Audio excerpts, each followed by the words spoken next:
અધીરો ને વ્યાકુળ થઈને પામે રે કશું નહીં જીવ. અધીરો ને વ્યાકુળ થઈને પામે રે કશું નહીં જીવ. ને મનોરથ જીવતું મારી રે માયા રે જીવતું. અધીરો ને વ્યાકુળ થઈને પામે રે કશું નહીં જીવ.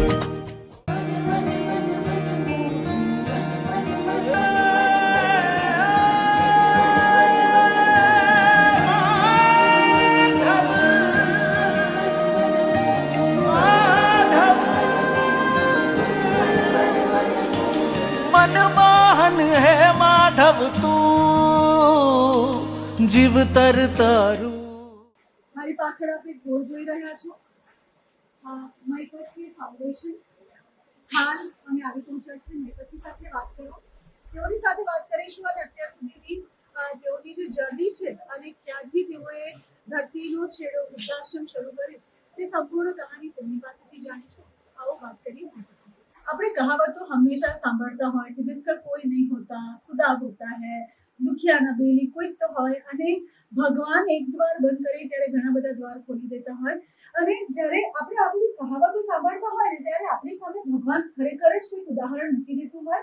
અને મહિપતસિંહ બાપુ અત્યારે આપણી સાથે છે. એ કદાચ આ વૃદ્ધો માટે એક આશાનું કિરણ બનીને આવ્યા. અને એક બે વૃદ્ધો નહીં, જેટલા પણ વૃદ્ધોને આપણે મળ્યા બધાએ કીધું કે બાપુ અમારો દીકરો છે. એટલે કેટલીય માના આશીર્વાદ મહિપતસિંહના માથે હશે ત્યારે અત્યારે આટલું મોટું આશ્રમ અને આટલું મોટું જે છે તે લવાલ ગામમાં પોતાનું સામ્રાજ્ય લઈને બેઠા છે એમ કહીશું. અને માતા પિતાના આશીર્વાદની સાથે સાથે બાળકો પણ નાના છે જેઓને ભણાવે છે. સાથે આરોગ્ય કેન્દ્ર પણ ટૂંકમાં શરૂ કરવા જઈ રહ્યા છે. આજે તેઓની સાથે વાત કરવી છે અને અત્યારથી નહીં શરૂઆતથી તેઓની જર્ની કેવી રહી અને તેની સાથે સાથે આ જ્યારે મા બાપ બધા આવતા હોય અને આજ એ દીકરો છે જે ઘણીવાર જેના કોઈ નથી હોતા તેઓ માઓના અંતિમ સંસ્કાર પણ કરી જાણતા હોય છે. તેઓની સાથે વાત કરીશું અને તેઓના જીવનનો અનોખો વળાંક અને સફર છે તેનાથી તમને સૌને વાકેફ કરાવીશું. બાપુ સૌપ્રથમ તો બધા જ વૃદ્ધોને મળીને આવ્યા, ખૂબ આનંદ થયો અને બધા તમને બંને હાથે આશીર્વાદ આપે છે. સૌ પ્રથમ શરૂઆત કરીએ આજથી 7 વર્ષ પહેલા જ્યારે તમે આ ધરતીનો છેડો વૃદ્ધાશ્રમ શરૂ કર્યું. અને ધરતીનો છેડો તો ઘર હોય પણ તમે ધરતીનો છેડો વૃદ્ધાશ્રમ નામ આપ્યું, શા માટે આપ્યું અને તમારી શરૂઆત આ કઈ રીતે થઈ આ ક્ષેત્રમાં? ધરતીનો છેડો ઘર જ ભાઈ અને આ ઘર જ છે. જગ્યા વૃદ્ધાશ્રમ એટલા માટે કે કોઈને ખ્યાલ આવે કે આપણા બધાનું આ ઘર છે. સો એક નાનકડો વિચાર એક આટલી મોટી જગ્યાએ પહોંચે એનો કોઈ અંદાજો હતો નહીં. 25-50 લોકો માટેની વ્યવસ્થાનું વિચારીને શરૂઆત કરી હતી કે એવા 25-50 લોકોની જિંદગીની અંદર જે તકલીફો છે, પીડા છે, આપણે ઓછું થાય અને થોડી સારી જિંદગી જીવે એવું આપણે પ્રયત્ન કરીએ. પણ આ વિચારને લોકોએ એટલો વધાવ્યો, લોકોએ એટલો સહયોગ આપ્યો કે જેના ભાગરૂપે આજે વિશ્વની સૌથી મોટી સંસ્થા બની છે મહિપતસિંહ ફાઉન્ડેશન, જ્યાં 7 સંસ્થાઓ અત્યારે કાર્યરત છે અને 7 સંસ્થાઓની અંદર 4000 લોકો અહીંયા જ રહે છે, અહીંયા જ ભણે છે, અહીંયા જ જમે છે. મેડિકલ સુવિધાઓ લઈને દરેક વસ્તુ નિઃશુલ્ક છે. સો આખા વિશ્વમાં આટલી મોટી સંખ્યા હોય, બધું જ નિઃશુલ્ક હોય એવી કોઈ સંસ્થા નથી. આ બધું જ શ્રેય જાય છે મહિપતસિંહના તમામ એ સપોર્ટર મિત્રો, ચાહક મિત્રો કે જેમને અમને ₹5 પણ આપ્યા છે, ₹500 પણ આપ્યા છે, 1000 પણ આપ્યા છે અને લાખ રૂપિયા પણ આપ્યા છે. સો એ બધાનો સહયોગથી જ આ શક્ય બન્યું છે. જ્યારે તમે આ શરૂ કર્યું, તમે જ કહ્યું કે કદાચ અંદાજો નહોતો કે આટલા મોટા પાયે થઈ જશે. અત્યારે કોઈ પણ જગ્યા હોય, ગુજરાતના કોઈ પણ ખૂણામાં કોઈ પણ મા બાપને એક નાની તકલીફ પડે કે કોઈ પણ જે પીડિત હોય પોતાના બાળકોથી, તે લોકો સૌથી પહેલા અહીંયા આવી જાય છે વગર વિચારે કે મહિપતસિંહ રાખશે કે નહીં રાખે. અધરાત મધરાત પણ લોકો આવતા હોય છે. જ્યારે કોઈક માતા પિતા અહીંયા આવે, ઘણીવાર તો આપણે એવો વિડીયો જોયા છે કે બાળકો પોતે મૂકવા આવે છે. જ્યારે કોઈક બાળક પોતાના માતા પિતાને મૂકવા આવે ત્યારે એ સમયે તમને તમારા મગજમાં કેવા વિચાર ચાલતા હોય? જ્યારે આવે છે ત્યારે સૌથી પહેલા મારું કામ હોય છે એમને લઈ લેવાનું.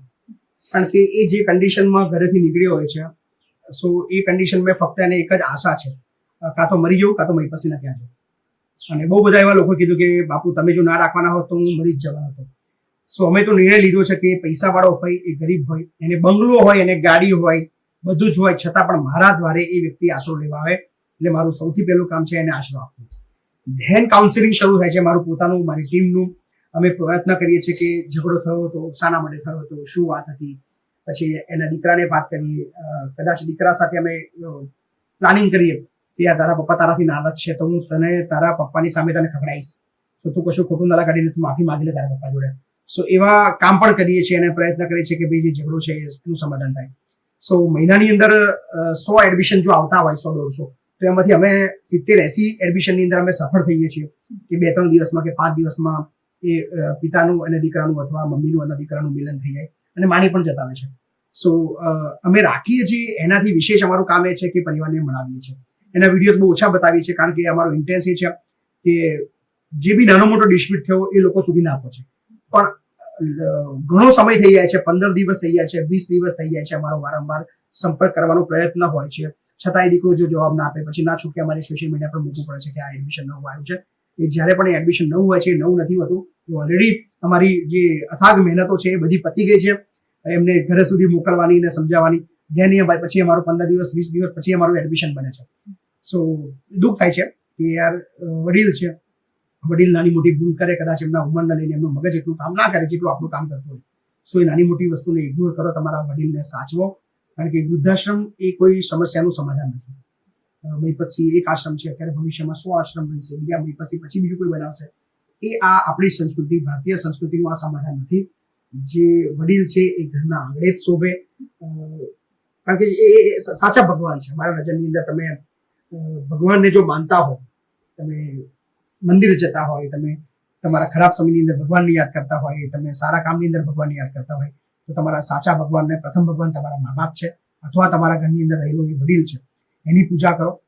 પૂજા કદાચ ના કરી શકો, એને 2 ટાઈમ શાંતિથી જમવાનું આપો, એને રિસ્પેક્ટ આપો. દિવસમાં 1 મિનિટ માટે ખાલી એની પાસે જઈને પૂછો કે દાદા કે દાદી કેમ છો, મજામાં છો ને? કઈ જરૂર તો નથી ને?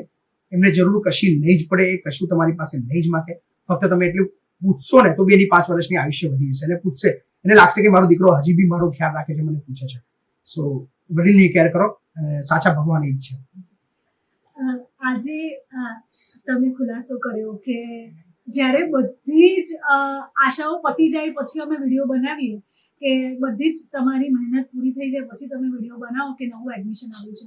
ઘણા બધા લોકોને એવું લાગે કે મહીપતસિંહ તો કોઈ પણ આવે એટલે પહેલા વિડીયો બનાવી દે છે, મહીપતસિંહ તો તરત આવી રીતે બોલી દે છે. આજે અહીંયા હવે લોકોને ખબર પડશે કે એ બધી જ મહેનત કરે છે બાળકોને પોતાના માતા પિતા સાથે મળાવવાની, અને તેના પછી છેલ્લા એ વિડીયો બનાવે છે.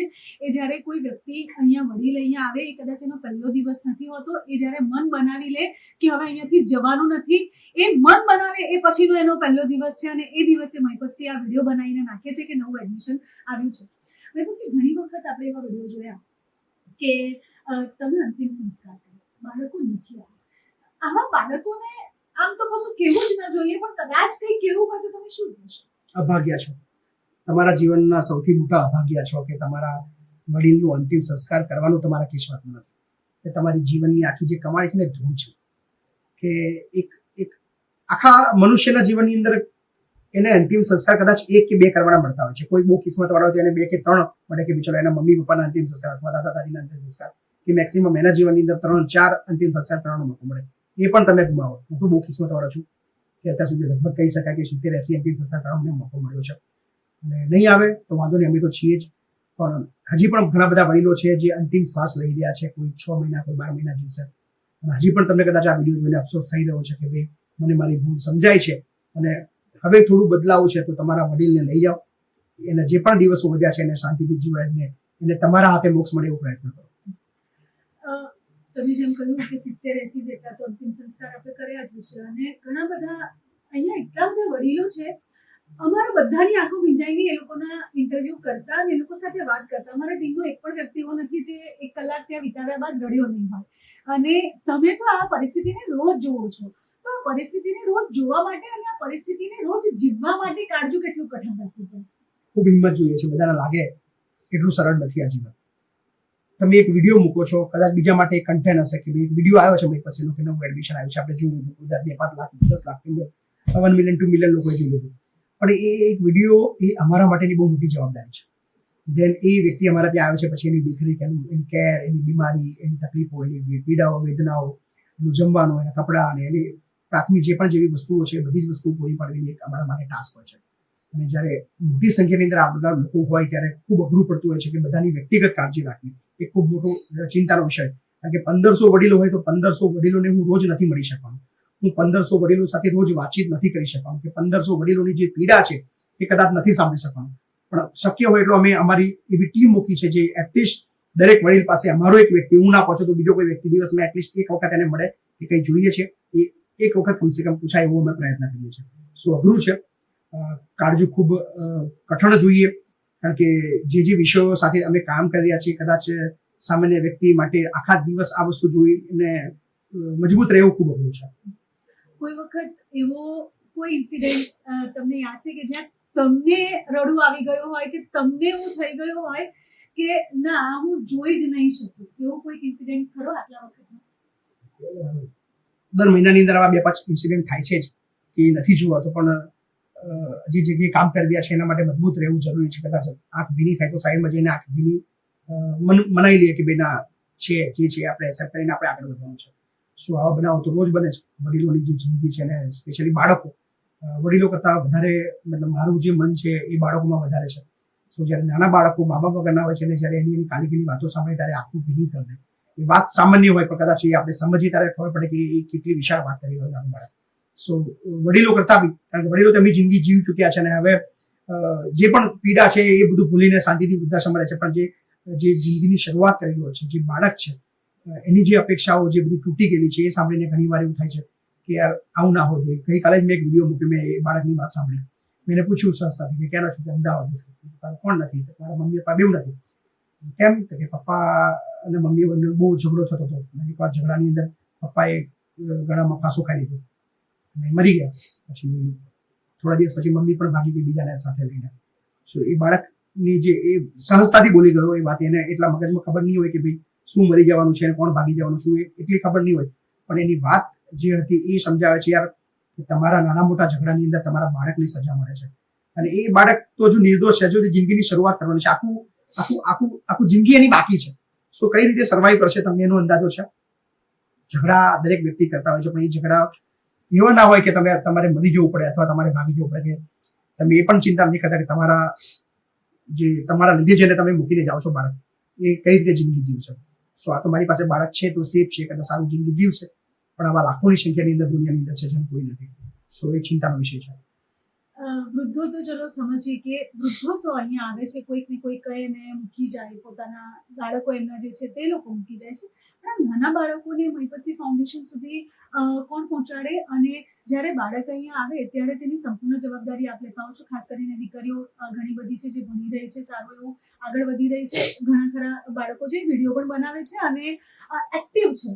તો આ બધા પાછળ સમય આપવો, સાથે પરિવારને સમય આપવો અને સાથે બાળકો સાથે વધારે સમય બેસવું, આ બધું મેનેજ કઈ રીતે થતું હોય? આખો પરિવાર જ છે મારો અને હું સંસ્થામાં જ રહું છું. તમે જે આ વૃદ્ધાશ્રમની વિડીયો લીધા એ જ મારું ઘર છે. ઉપરમાં મારી એક વૃદ્ધાશ્રમની અંદર એક રૂમ છે. હું, મારી વાઈફ અને મારા બાળકો એ રૂમની અંદર 4 જણા રહીએ છીએ. એ પરિવાર છે અને એમની સાથે રમવું, એમની સાથે મારી વાઈફ પણ બેસતી હોય છે. જમવાનું પણ અમારું રસોડું છે અને જે અહીંયા જમવાનું બને છે જે મારા બાળકોને અમે બધા જમતા હોઈએ છીએ. એક પરિવાર છે અને પરિવારને જ સમય આપું છું.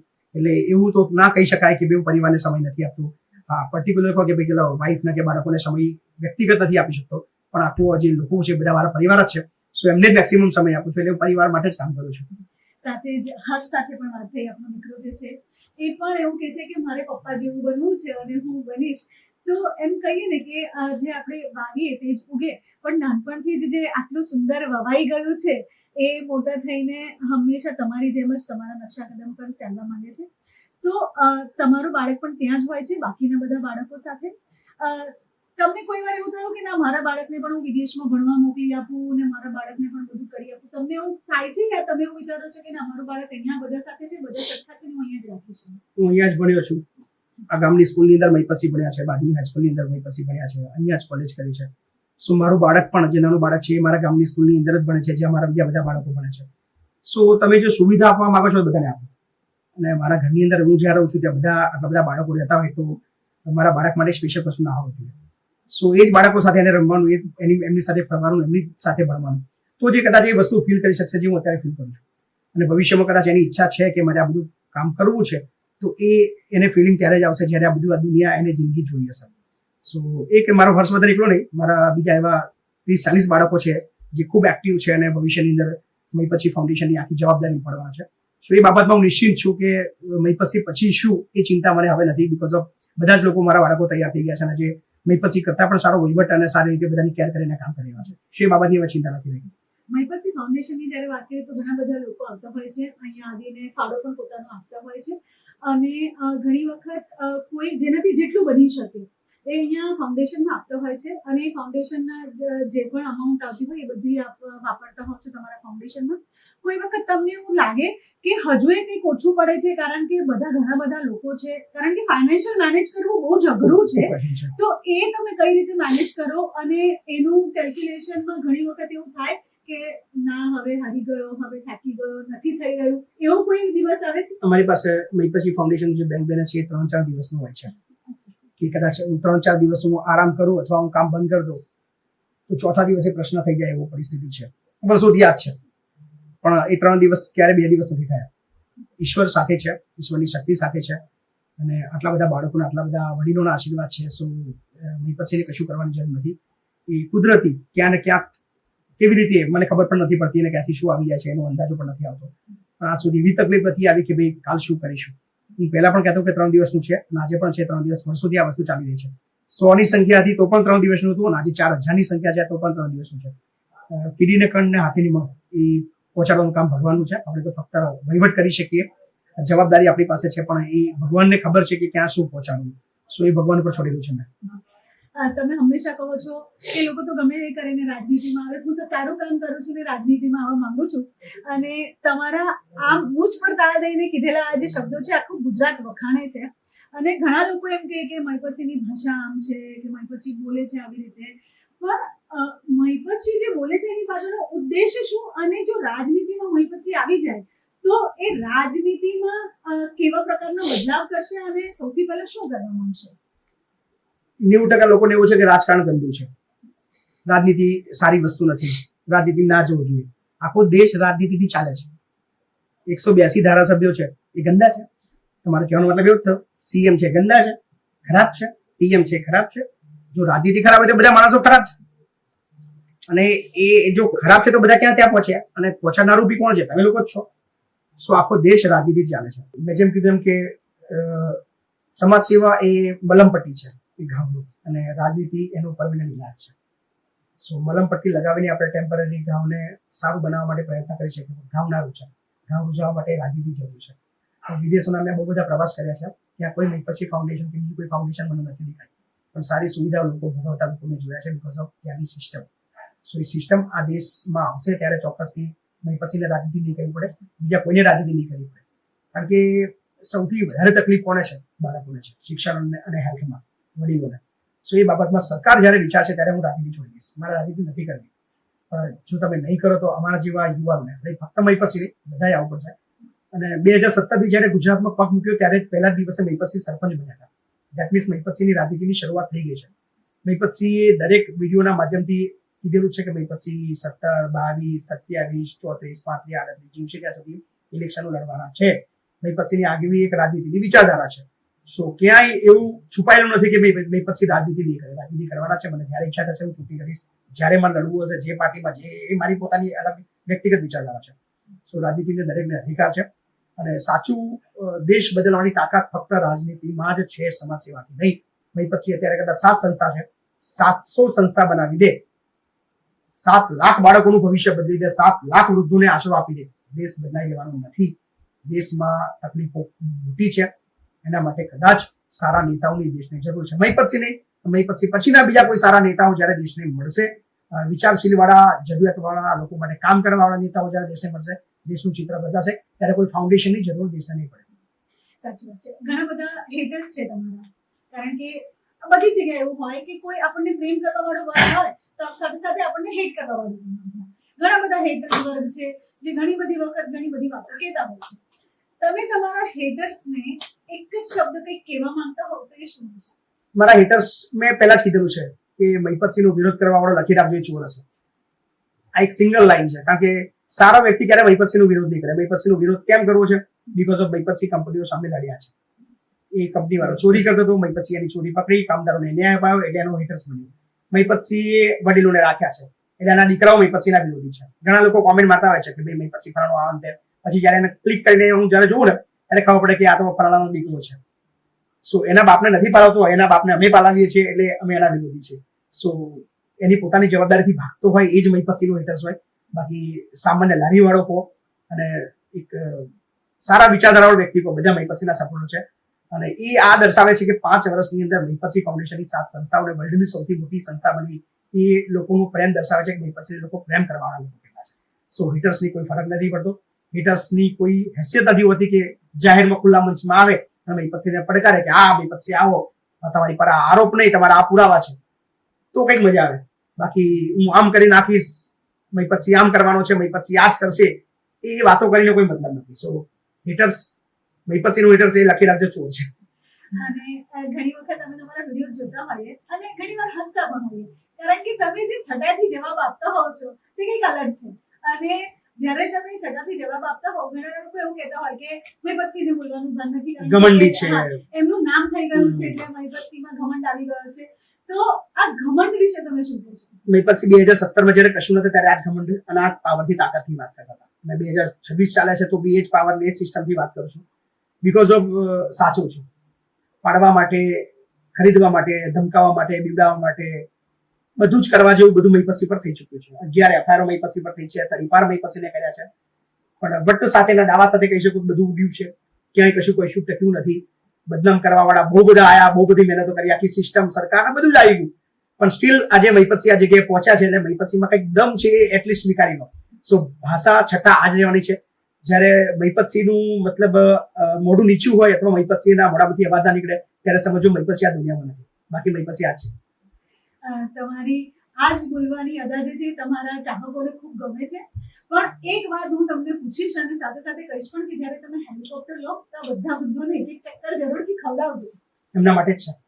મારી ફોર્ચ્યુનર ગાડી છે, ઇનોવા છે, એ બધી જ મારી ગાડીઓમાં મારી દીકરીઓ, મારા વડીલો ફરે છે.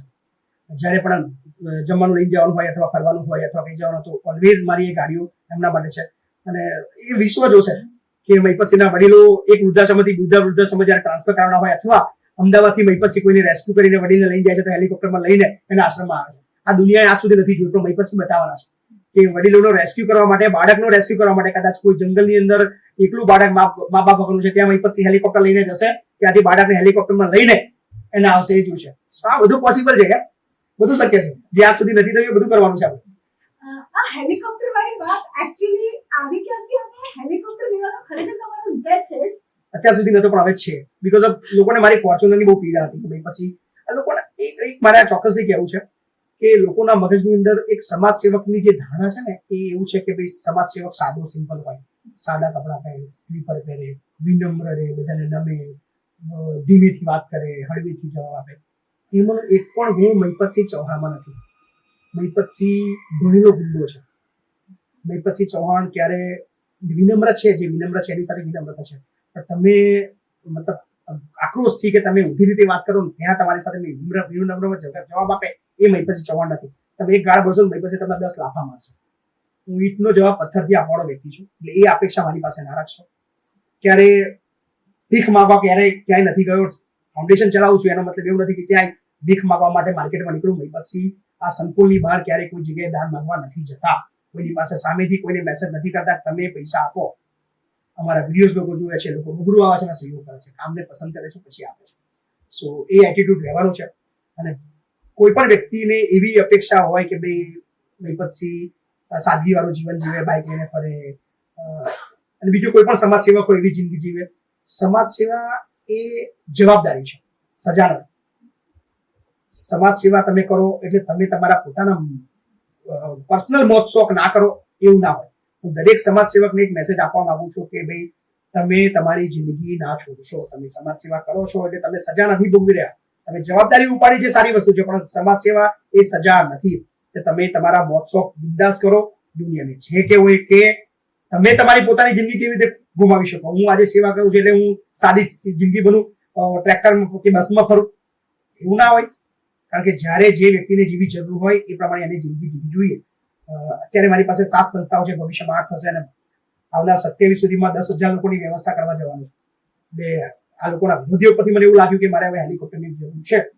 હું ફાસ્ટલી લોકોને મળી શકું ને ફાસ્ટલી કામ કરી શકું. મારે આજે જ સુરત જવું છે ને આજે જ રાજકોટ જવું છે, તો એ ટ્રેનમાં કે બાય કાર્સ પોસિબલ નથી. બટ મારી પાસે હેલિકોપ્ટર આવશે તો હું એક દિવસ સુરતમાં સવારે, બપોરે રાજકોટ અને રાત્રે પાલનપુરથી રેસ્ક્યુ કરીને હું વડીલો માટે કામ કરી શકીશ. સો હવે તો હેલિકોપ્ટર કંઈ પણ થાય આવતા વર્ષે લેવું છે.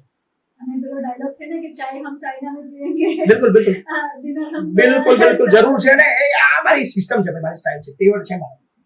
એટલે કે ભાઈ દાનના પૈસાથી તમે લેવાના છો, મારા ભાઈ પછીના પોતાના લોકોને ખબર જ નથી પડતી.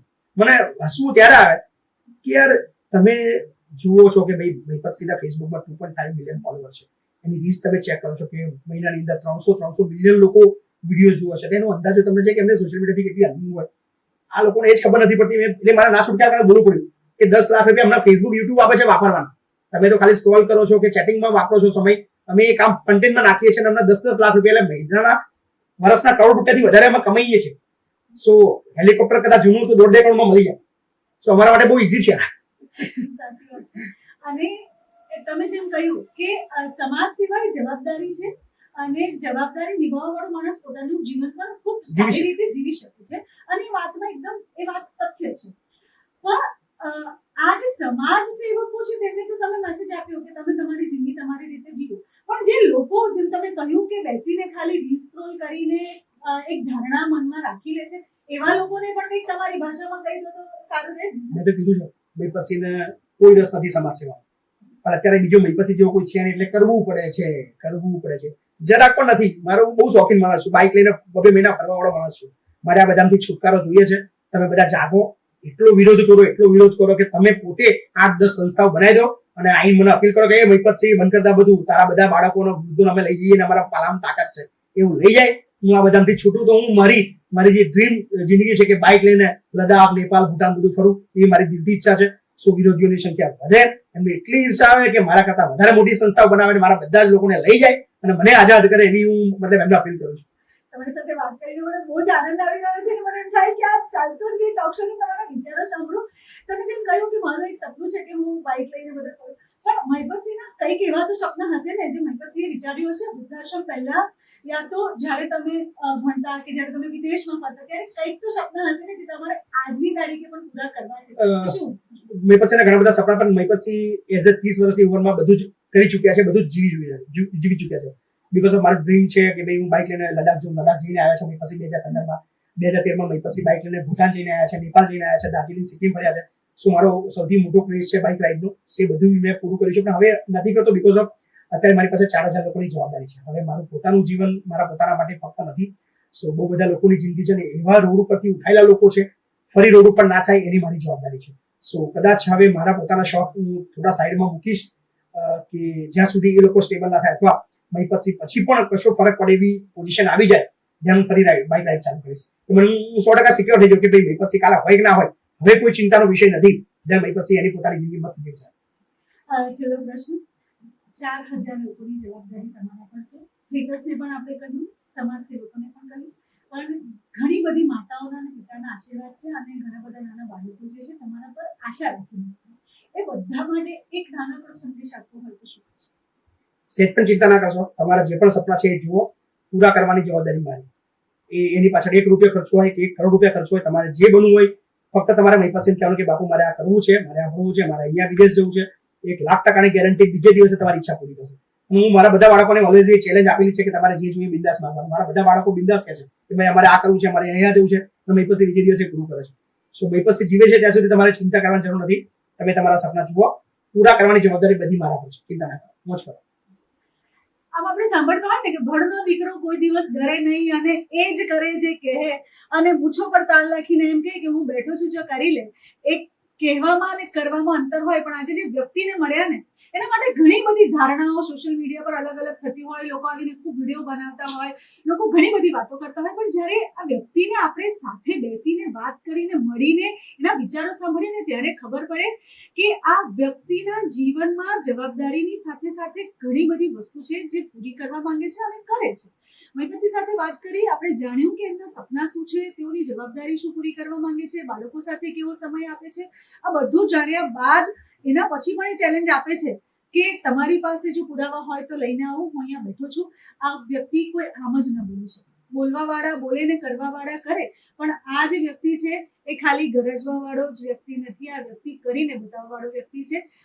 અત્યારે આપણે હતા મહીપતસિંહ ફાઉન્ડેશનમાં, મહીપતસિંહ સાથે વાત કરી, જોડાયા. જેટલા પણ લોકો યુગ અભિયાન ટાઈમ્સના માધ્યમથી જોઈ રહ્યા છે તે બધા જ જે છે તે મહીપતસિંહને કદાચ પ્રેમ પણ કરતા હશે ને કદાચ કોઈ એવું હશે જે નફરત પણ કરતું હશે, પણ જે છે એ આ વ્યક્તિ અમારી સમક્ષ છે, એના વિચારો અમારી સમક્ષ છે, આપની સમક્ષ છે. અને આના સિવાય આવનારા વર્ષોમાં એ શું કરીને બતાવે છે, બોલેલા શબ્દો પર કેટલા ખરા ઉતરે છે તો સમય બતાવશે ને આપણે બધા જોઈશું. અને જ્યારે એ કંઈ પણ નવું કરશે ત્યારે અમે અહીંયા ફરી વખત આવીને એમના કોઈ પણ નવા વેન્ચરમાં ઊભા રહીશું અને તમને બતાવીશું કે એમને કયા કયા વેન્ચર અને કયા કયા આશ્રમ શરૂ કર્યા છે. હા, તમારી સાથે મહીપતસિંહ, અને ફરી વખત એમની સાથે કોઈક નવા વિષયમાં જોડાઈશું કોઈ વાર. અત્યારે અમને રજા આપશો. નમસ્કાર.